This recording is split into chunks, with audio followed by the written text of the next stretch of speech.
Wankawan TV1.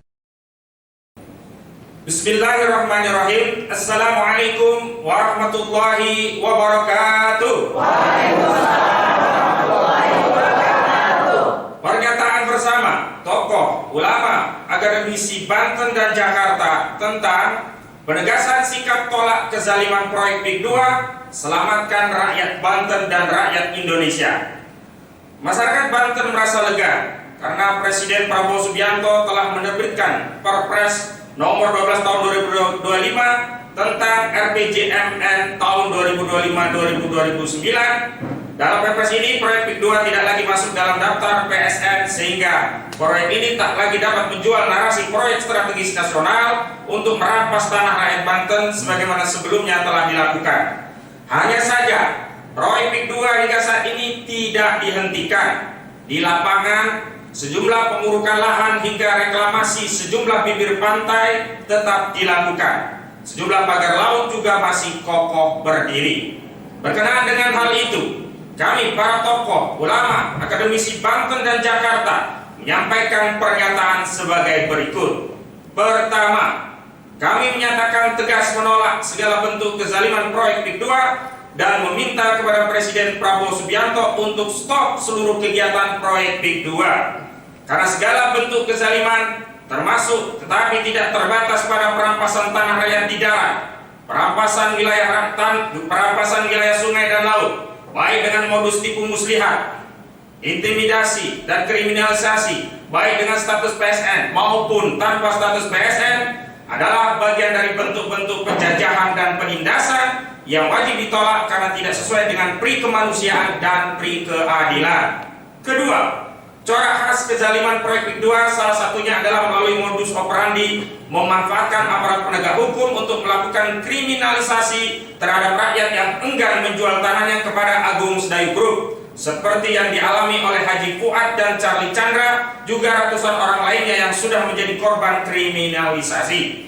Karena itu, negara harus hadir untuk memberikan jaminan keamanan, ketentraman, dan keadilan dengan memastikan aparat penegak hukum tidak lagi melakukan kriminalisasi dan mengembalikan marwah dan wibawa lembaga kepolisian sebagai lembaga pelindung, pengayom, dan pelayan rakyat. Ketiga, untuk memastikan kehadiran negara memberikan jaminan keamanan, ketentraman, dan keadilan bagi seluruh rakyat Indonesia, khususnya rakyat Banten yang telah menjadi korban proyek PIK 2, maka kami mendesak Presiden Prabowo Subianto untuk segera menghentikan segala bentuk penindasan rakyat Banten. Presiden harus memberikan jaminan rasa aman dan tentram bagi rakyat Banten, sekaligus mengembalikan kepercayaan kepada pemerintah yang saat ini sedang memperbaiki kinerja melayani rakyat. Keempat, menuntut agar seluruh pihak yang terlibat dalam kejahatan yang terstruktur dan sistematis terhadap rakyat Banten agar diproses secara hukum untuk mempertanggungjawabkan seluruh perbuatannya. Demikian pernyataan bersama disampaikan Banten, 5 April 2025. Forum Akademisi Rakyat Banten, Forum Akademisi Tokoh Ulama dan Advokat Banten Jakarta, tertanda 1. Kiai Mbah Mulyasari, Ketua Forum Silaturahmi Tokoh Ulama Akademisi Banten. 2. Ahmad Fawazinuddin SH. 3. Dr. Ratus Kiai Haji Muhsinin MSI. 4. Majen TNI Purnawirawan Sunarko. 5. Dr. Kiai Haji Sabra Wijaya. 6. Majen TNI Purnawirawan Samsu Jalal. 7. Dr. Andes Kiai Sarwani. 8. Edi Mulyadi. 9. Dr. Ratus Haji A. Rasid MSI. 10. Menuk Wulandari dari ARM. Dan 11. Marwan Batubara serta sejumlah tokoh lainnya. Takbir! Takbir! Takbir! Assalamualaikum warahmatullahi wabarakatuh.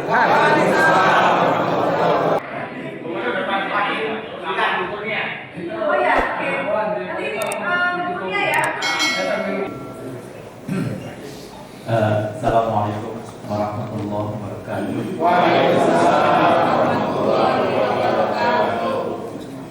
Alhamdulillahirabbil alamin, shalatu wassalam ala asyrofil anbiya'i wal mursalin sayyidina Muhammadin wa ala alihi washabbihi ajmain. Berasal dari 200 kerajaan lebih, 700 bahasa daerah, ribuan suku. Waalaikumsalam warahmatullahi wabarakatuh. Alhamdulillah rabbil alamin.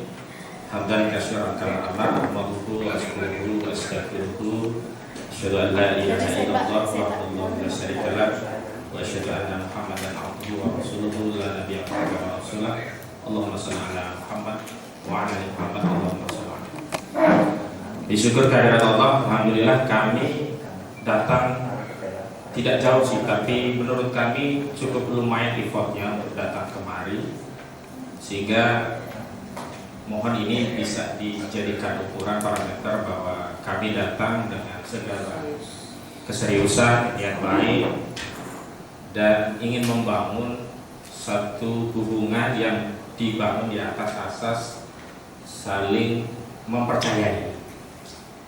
Dan saking pentingnya acara ini, Bapak-bapak sekalian, dari kami hadirkan di tentara-tentara walaupun sudah purnawirawan. Di saking pentingnya agenda, maka beliau mengagendakan waktu untuk datang, karena juga diantaranya percaya bahwa acara ini diselenggarakan oleh para pejuang. Ya, kami yakin perjuangan ini tidak bisa sendiri, maka butuh sinergi, butuh saling memahami, butuh ada batasan-batasan koridor untuk saling bisa melengkapi kekurangan satu dengan yang lainnya.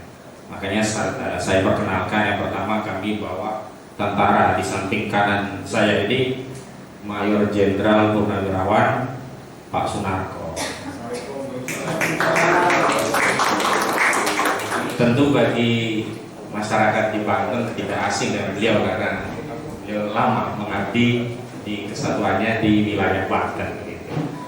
Kemudian yang kedua, tentu bagi yang era old dan hari ini alhamdulillah Allah diberikan nikmat panjang umur sehingga masih hidup sampai hari ini, tidak akan juga asing dengan sebelah dari Pak Sunarko, yakni Majen TNI Purnawirawan Samsul Jalal. Ya, beliau ini bisa disebut polisinya polisi, polisinya tentara. Jadi Verdi Sambo pun kalah, karena Verdi Sambo itu baru polisinya polisi. Beliau ini polisinya ABRI, ya, polisi dan tentara. Beliau dulu adalah mantan dan pom ABRI zaman era Soeharto, kira begitu. Dan alhamdulillah hari ini juga dengan niat baik, kepercayaan dan saling percaya datang dalam rangka merajut ukhuwah Islamiyah di momentum Idul Fitri. Selanjutnya ini dari barisan aktivis yang boleh disebut sebagai dalang, ya, kalau bisa disebut otak atau dalang di balik aksi-aksi pembelaan kedua. Yang pertama kali di Kohot yang heroik sekali, itu beliau yang mengkoordinir aksi dari Jakarta, Bang Marwan Batubara.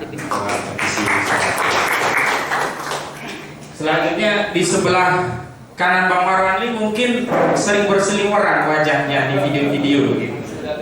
Ya, bahkan saya sempat dapat pesan langsung dari Buya Anwar Abbas. Ustadz Ahmad, nah kadang-kadang kami komunikasi saya dipanggil Ustadz, ini siapa Ustadz? Kok luar biasa ya? Oh, itu tim advokasi melawan oligarki ratus perampas tanah rakyat. Nah, begitu. Bu Kurnia Triroyani. Sengaja kami bentuk tim namanya melawan oligarki ratus, karena memang ini pengusaha yang rakus gitu, tidak pernah merasa kenyang sampai zolim terhadap hak-hak rakyat. Kami bentuk tim advokasi melawan oligarki rakus perampas tanah rakyat. Salah satu andalan kami ya kalau di dunia advokat itu ya Sri Kandinya ini ya Bu Kurnia Triroyani. Ya gitu. Selanjutnya di sebelah kanan ya, itu yang sering menggugat karena organisasinya namanya Aliansi Rakyat Menggugat. Nah, beliau ini juga yang sering turun ke lapangan, kegiatan hari-harinya ngaspal, namanya begitu. Namanya Bu Menuk Wulandari.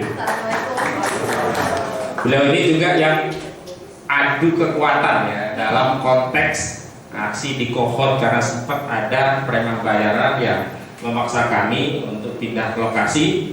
Kami koordinasi dengan panitia, kami pindah lokasi, ternyata ibu-ibu tetap berani berbenturan, tapi alhamdulillah ya, beliau selamat begitu dan alhamdulillah bisa membersamai. Selanjutnya Bang Medi Juniarto juga ya. Ini kalau Jakarta Amerika punya White House gedung putih, nah di Indonesia beliau ini yang punya White House. Tapi hari ini gedung putihnya di Jakarta yang biasa untuk kami rapat koordinasi sedang digempur gitu. Jadi beliau ini yang banyak jasa memfasilitasi kami rapat-rapat dan berbagai aktivitas lainnya, sekaligus tim advokasi juga dalam proses gugatan melawan PIK 2. Selanjutnya di sebelah kanan, mohon maaf. Oh, udah selesai ya. Oh ya, di sebelah kiri saya ini Pak Ismet. Beliau juga ya tim teknis yang memang ikut andil besar dalam berbagai kegiatan aksi-aksi untuk menyampaikan pendapat, untuk memberikan pemahaman pada masyarakat tentang sulitnya proyek PIK 2. Ini Pak Ismet. Nah, beliau statusnya itu adalah Presiden KISDI dan insya Allah tidak akan dialihfungsikan jadi apa gitu, karena tidak pernah ada pemilihan gitu. Jadi presiden terus insya Allah. Selanjutnya ini Pak Budiarjo. Nah, kalau tadi ada korban di 2012, Pak Budiarjo juga korban. Tanahnya 1 hektar diambil Agung Sedayu Group dan tidak kembali. Beliau justru dikena pukul, dikeroyok oleh preman, masuk UI bersama istrinya. Nah, sampai hari ini terus ikut juga mensupport perjuangan kita pemikiran untuk bisa menegakkan amar ma'ruf nahi munkar. Dan selebihnya ada dari tim Aliansi Rakyat Menggugat banyak. Oh, ada satu Kolonel Nursan. Nah, beliau membelot nih posisinya. Nah, beliau ini juga dari tim penggugat dari Forum Purnawirawan Pejuang Indonesia (FPPI). Ketuanya Kolonel Sugeng Waras. Beliau berhalangan hadir, dan juga saya lupa titip salam juga dari Bang Saididu, berhalangan hadir karena masih di kampung. Tanya ke saya jadwalnya, oh saya masih di kampung, jadi beliau juga tidak hadir. Nah, beliau ini juga salah satu penggugat prinsipal sama dengan Bu Menlu juga di gugatan yang kami daftarkan di Pengadilan Negeri Jakarta Pusat. Kemudian selebihnya saya kira saya perkenalan secara umum ya, ada Dr. Julian Satari dan yang lainnya lah saya pikir ya, tidak disebut satu-satu, tim dari Jakarta. Intinya yang pertama yang ingin kami sampaikan, saya lupa syukur harusnya kan Pak kita bersolat dulu kepada Rasulullah. Alhamdulillah kita mudah-mudahan istiqomah dan diakui sebagai umatnya dan mendapatkan syafaat dari Rasulullah SAW. Yang pertama yang kami ingin sampaikan dari Jakarta, karena momentum Idul Fitri 1444 Hijriah ini, kami sampaikan ucapan taqabbalallahu minna wa minkum siyamana wa siyamakum kul amin wa antum bi khair minal aidin wal faizin. Mohon maaf lahir dan batin, baik yang kami sengaja atau tidak sengaja. Mudah-mudahan momentum Idul Fitri ini selain membawa kita ke kemenangan karena berhasil melampaui Ramadan 1 bulan lamanya, juga bisa sampai pada kemenangan untuk memperjuangkan rakyat Banten dan seluruh rakyat Indonesia. Yang kedua, adapun latar belakang kedatangan kami, nanti juga mohon yang lainnya bisa ditambahkan, dan nanti juga dari bapak-bapak juga bisa menyampaikan, diawali dari Haji Ibai tentunya. Kami prihatin terus terang karena ada upaya untuk memecah belah kita di kalangan rakyat dengan narasi-narasi yang sebenarnya tidak berdasar, yang menjauhkan kita pada objek persoalan yang sedang kita hadapi. Misalnya narasi pembelahan tim Jakarta, tim Banten, kemudian ini faksi itu. Bahkan kalau di sosial media itu saya prihatin, sesama ya wong Banten lah bisa dibilang begitu, bahasa saya itu sampai seperti menghunus pedang gitu. Padahal kan sama-sama korban. Dan kalaupun ada yang mendapat manfaat, kita juga harus ingatkan manfaat itu sementara. Pada akhirnya kalau sudah tidak dibutuhkan oleh oligarki, pasti bisa digantungkan. Contoh yang paling konkret adalah kasus Arsin Kades Kokok. Kurang apa membela proyek ini? Dia paling terdepan. Tapi begitu kasus pagar laut terungkap, sertifikat laut terungkap, pemain utamanya diselamatkan. Yang ditumbangkan hanya Arsin. Dan kami punya data, tidak mungkin itu hanya dilakukan oleh seorang Arsin, baik pagar lautnya maupun sertifikat lautnya. Makanya saya sudah sampaikan kepada Bang Makmun Muzaki, kapan lain waktu kita bisa bahas lebih dalam tentang potensi perampasan tanah rakyat menggunakan PP 18 2021. Kalau lautnya modusnya itu reklamasi menggunakan pasal 66 dengan dalih dia punya hak untuk melakukan reklamasi terhadap status tanah yang diklaim sebagai tanah hilang, padahal tidak pernah ada tanah musnah, yang ada itu tanah fiktif karena sertifikatnya dibuat juga abal-abal. Tapi mereka selalu mengklaim ini dulunya daratan terkena abrasi, maka ini dianggap tanah musnah. Dan sebelum penetapan tanah musnah di PP 18/2021 pasal 66-nya itu diberi kesempatan untuk melakukan reklamasi. Ini targetnya pada laut itu dan sertifikat laut itu. Yang kedua yang lebih parah sebenarnya di PP ini adalah per Januari 2026 ini 2005 masih ke depan ya, ya. Per Januari 2026 ke depan itu seluruh bukti akta kepemilikan tanah adat yang dimiliki rakyat itu tidak akan dianggap sebagai bukti pemilikan. Giri, kikipir, pemilik semua tidak dianggap menggunakan PP. Artinya apa? Nanti akan ada proses perampasan tanah yang lebih terstruktur, sistematis dan masif. Hari ini saja yang giri-giri kita masih diatur. Itu di overlap kerjasama dengan BPN. Saya nggak sebut BPN gitu saja. Dan dirampas. Bahkan yang sertifikat pun punya Charlie Chandra misalnya, atau punya Haji Fuad yang 200 hektar di Koronjo, itu dirampas. Apalagi nanti kalau PP ini kan PP ini 2021 5 tahun diri itu diminta untuk ditingkatkan peningkatan hak menjadi SHM atau SHGB. Begitu 5 tahun nggak dilakukan, ini nggak dianggap sebagai bukti kepemilikan. Nah, oligarki kalau main rampas gampang tinggal main dengan BPN. Nah, yang punya diri ini kalau menggugat di pengadilan nggak punya nilai karena tidak dianggap sebagai bukti kepemilikan. Nah, ini yang memang ke depan harus kita pikirkan persoalan besar ini. Dan sebenarnya persoalan besar ini saya sudah juga bilang ke Bang Mahmud, kalau penyelesaian secara hukum nggak akan selesai. Misalnya kita judicial review ke Mahkamah Agung, kalau PP terhadap undang-undang ke Mahkamah Agung. Dugaan oligarki sudah menguasai seluruh peradilan kita. Satu-satu jalan adalah politik, judicial secara politik melalui dua pendekatan, legislative review kalau itu terkait undang-undang, atau executive review kalau itu PP. Maka kita berharap ke depan gerakan masyarakat kita ini untuk mendorong kekuasaan eksekutif untuk mereview PP tadi. PP tadi dibatalkan, bahaya sekali PP. Nah, ini mungkin dalam situasi yang terpisah nanti bisa kita bahas juga, karena kita tidak ingin momentum melawan PIK 2 itu berhenti, padahal banyak hal lain yang bisa kita perjuangkan bersama untuk menyelamatkan bukan hanya rakyat Banten, tapi rakyat Indonesia. Yang kedua, kami melihat Banten itu seperti palang pintu, Bapak-Bapak sekalian. Kalau Banten jebol, seluruh wilayah laut kita termasuk tanah daratan kita habis. Karena fenomena pada laut ini faktanya bukan hanya ada di Banten.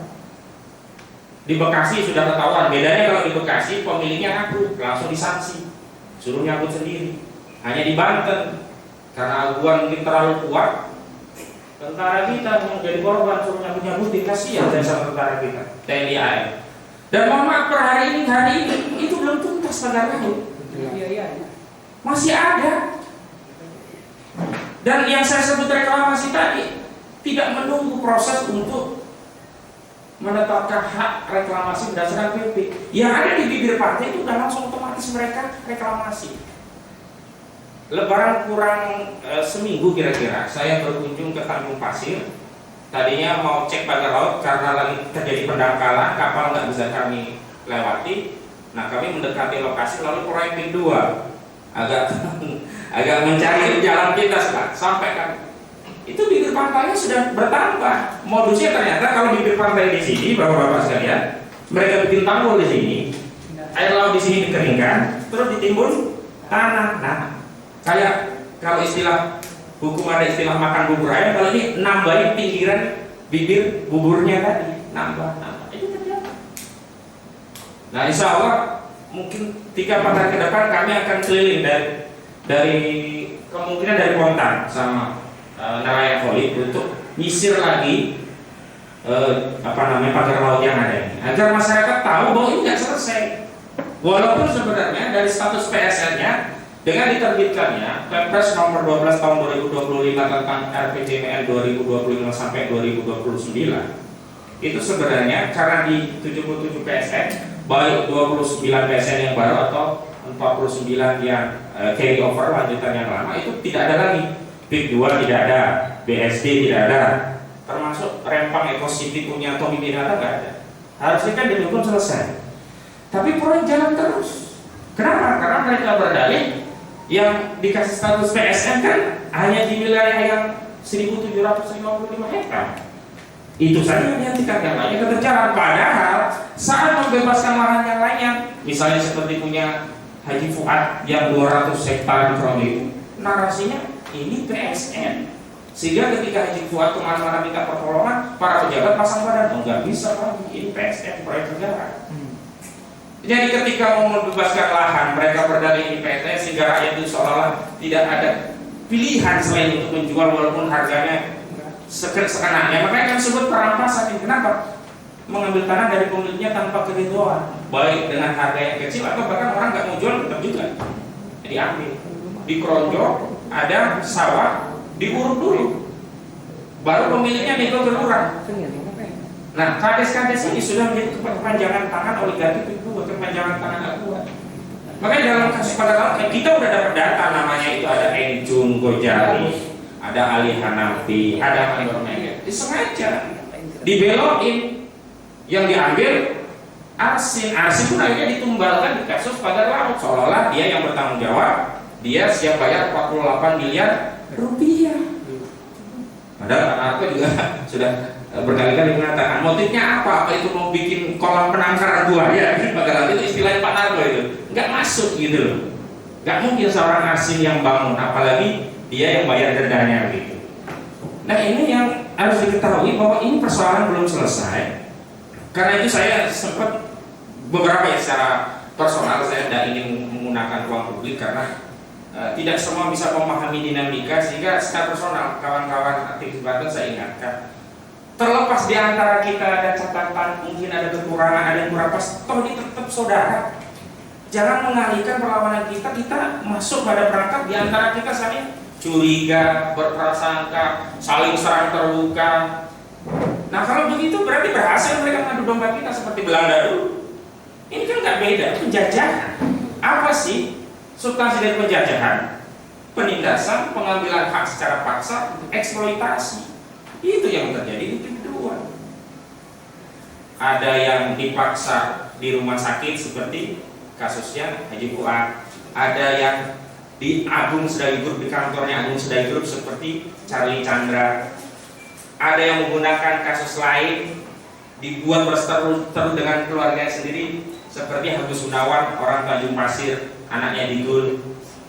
Ada yang ya diambil dulu, kalau nanti sepakat nggak melawan lagi dilepas. Nah itu Bang Haji di belakang juga begitu. Modusnya macam-macam. Ada justru yang di kantornya desa. Jadi desa itu justru yang kondisikan.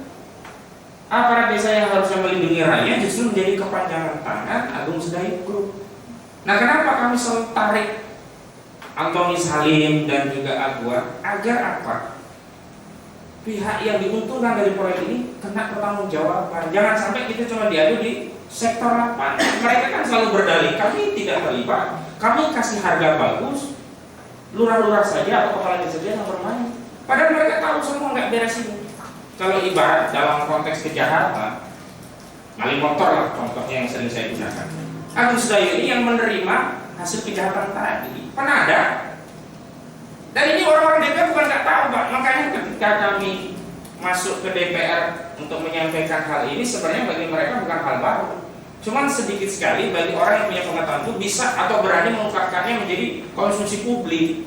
Padahal kita butuh ini, kita ungkap kepada publik agar apa perjuangan ini dibersamai oleh publik rakyat. Kalau kita hanya mengandalkan misalkan maraknya Pak Narko walaupun mantan Kopassus, semarak apapun nggak berdemi. Tapi kalau bisa seluruh rakyat maraknya seperti Pak Narko, luar biasa. Karena itu dalam konteks dakwah, nah kami juga memang harus diketahui motif utama kami adalah dakwah, amar ma'ruf nahi munkar.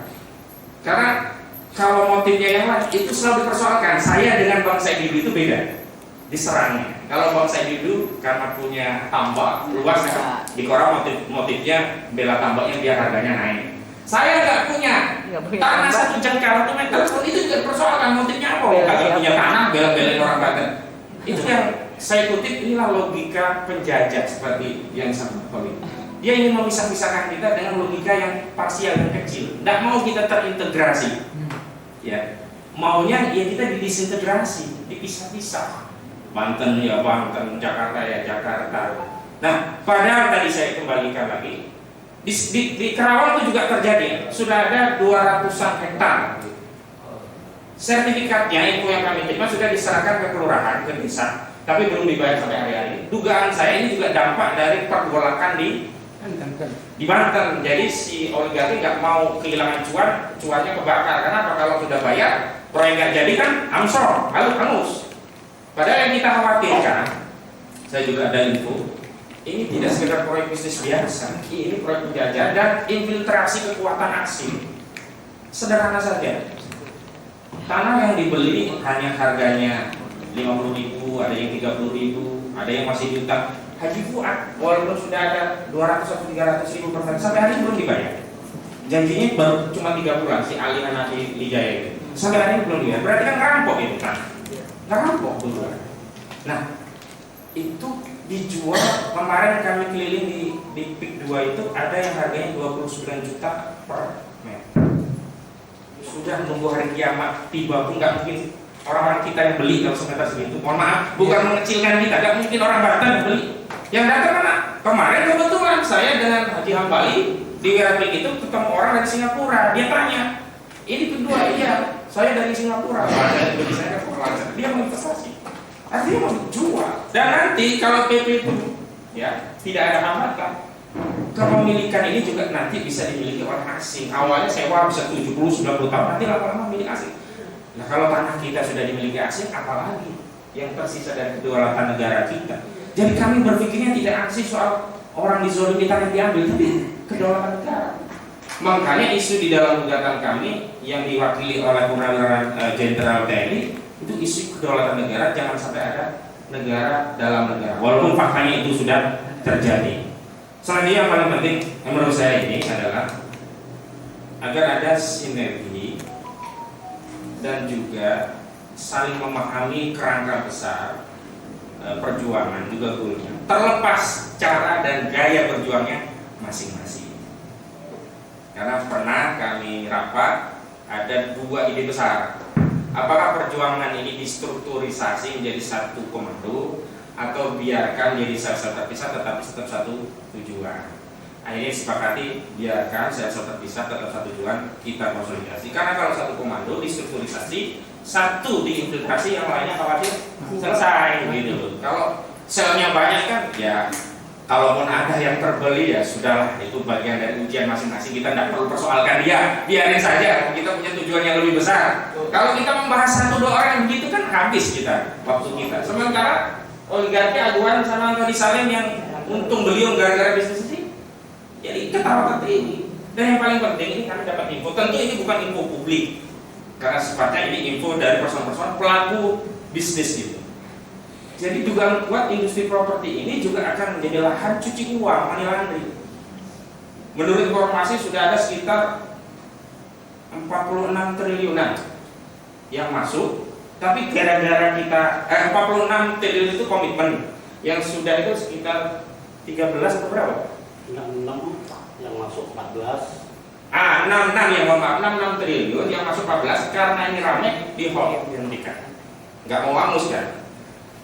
Nah, uang itu nggak jelas, bisa jadi uang korupsi, uang narkoba. Nah, kalau sudah masuk bisnis properti, kepemilikan tadi dianggap sah halal. Jadi uang tadi dicuci, jadi properti yang seolah-olah legal. Dan sejarah saya dapat video rapat sebelum PP ini keluar ya. Itu ada rapat itu seluruh oligarki properti kumpul, termasuk Aguar, termasuk Simas, Sinarmas dan yang lainnya. Salah satu keluhan mereka itu adalah, mohon maaf Pak, kalau kami ada yang beli properti jangan dipersoalkan duitnya dari mana. Kami jadi susah jualan properti kalau orang mau beli dipersoalkan duitnya dari mana. Padahal standar mempertanyakan duitnya dari mana itu agar tidak terjadi money laundering. Ini yang terjadi. Nah, terakhir nanti yang lainnya mau disampaikan dan kita insya Allah akan menyimak karena kita juga butuh masukan, saran, nasihat dan saling update informasi yang ada di Banten dengan apa yang ada di kami di Jakarta. Terakhir saya hanya update gugatan kami itu terakhir masuk pada proses jawab jawab tapi secara import dan lalu sidang biasa. Dan sekali lagi ini persoalan politik bukan persoalan hukum, jadi bapak-bapak kita semua tidak boleh berharap dari putusan pengadilan. Jangankan 3 hakim, seluruh republik ini saja bisa dibeli oleh Aguan. Nah, yang bisa kita lakukan adalah apa? Menggerakkan seluruh rakyat untuk bicara dan menyadari bahwa masalah ini masalah bersama. Jangan ada logika parsial, yang penting bukan tanah gua, yang penting bukan badan gua, kemudian membiarkan saudaranya terzalimi. Maka itu sama saja dia sudah menyerahkan separuh dari kepentingan dia. Karena kalau saudaranya sudah selesai, nggak ada makanan lagi, kita juga dimakan semua. Ini rakus, nggak ada puasnya begitu. Itu yang perlu kami update, dan insya Allah dalam waktu dekat kita juga akan melakukan tindakan-tindakan di luar non litigasi, seperti kemarin di Komisi 3 kita kejar di Komisi 2. Komisi 2 sudah, kita kejar Komisi 3 bidang hukumnya, agar kita bisa tekan Kapolri agar bertindak. Walaupun kita tahu kenapa Kapolri diam, karena di sana sudah dapat suapnya tanah untuk Brimob. Kita tahu markas Brimob, nggak mungkin itu kalau nggak punya markas itu Kapolri dia pasti bicara. Biasanya kan selalu bicara Kapolri. Hari ini dia lemes dia, nggak bisa ngomong apa-apa dia. Harus juga verifikasi dengan data-data fakta, sehingga nggak bisa ada jalan lain kecuali menegakkan hukum. Nah, ini harus dukungan masyarakat. Seperti kasus arsip, kasus pagar laut itu kan terpaksa keluar setelah tekanan masyarakat begitu luasnya. Coba kalau dulu tidak ada tekanan masyarakat, tetap bisa dia simpan itu kasus pagar laut, walaupun ngejogrok itu pagarnya di tengah-tengah kita. Saya kira itu yang perlu saya sampaikan, karena yang paling penting ini masalah politik. Maka yang paling penting gerakan kita ini adalah agar bisa melegitimasi otoritas politik dalam hal ini presiden untuk menyelesaikan persoalan secara politik. Misalkan menghentikan proyeknya, nggak peduli ini PSN atau tidak, hentikan dulu. Kezalimannya diselesaikan dulu, baru kalau mau membangun properti lagi pakai cara-cara yang normal. Nggak salah orang jual tanah kalau harganya bagus, tapi kalau dipaksa-paksa nggak boleh. Nah itu mudah-mudahan dengan gerakan kita ini melegitimasi Pak Presiden Prabowo untuk mengambil tindakan. Karena ini tuntutan dari masyarakat, sehingga presiden mengambil tindakan. Sebab tanpa tuntutan saya lihat juga di lingkaran kekuasaan tak berdaya, tidak berdaya. De jure memang mereka itu yang ada di TV itu penguasa, de jure ya, mereka yang bicara. De facto yang mengendalikan bukan mereka. Contoh sederhana, Nusron Wahid, dia berani bohong depan publik. Katanya Sekarang diam ya. BPN itu ada pejabat BPN yang sudah kami sanksi tegas dan diturunkan dari jabatannya. Ternyata orangnya udah pensiun. Itu yang bilang, ini apa? Ini masa aja orang sakaratul maut ditembak ya? Nggak ada apa-apanya. Ya benar gitu. Sama juga si Sakti Wahyu juga bohong. Bilang bahwa pada laut itu tanggung jawabnya si Asim, kan ini dagel. Nah, maksud saya, kalau kita nanti sudah mampu mengkondisikan masyarakat, ada legitimasi bagi presiden, insya Allah saya meyakini presiden juga punya tujuan sama, tapi dia juga tidak berdaya dengan kondisi-kondisi di sekelilingnya. Apalagi hari-hari ini. Tapi saya baca di ujung tombaknya ini kan kita pertanyakan apa-apa pada Pak Jokowi, kuncinya negara di mana? Negara di mana? Ya kuncinya di pucuk pimpinan. Ya, makanya di pucuk pimpinan presiden kemana ini? Kalau oknum-oknum petugas penegak hukumnya tergantung pucuk pimpinan. Iya. Karena paparan Pak Jainuddin yang begitu mantap itu, menurut konsep saya rangkum. Ya. Di pertama yang saya pertanyakan, ini negara kemana? Sudah jelas ini berita nasional Banten ini. Tolong apa? Sonya. Khawatir ini saya kenal ini saya tunggu nih, pengen kenal langsung dengan Pak. Ini gimana ini belum steking ke atas. Jangan dikasihkan. Nah, baru. Terima kasih ya. Saya perkenalkan langsung, saya Haji Muhsin, anggota DPRD Provinsi Banten, sudah 4 periode.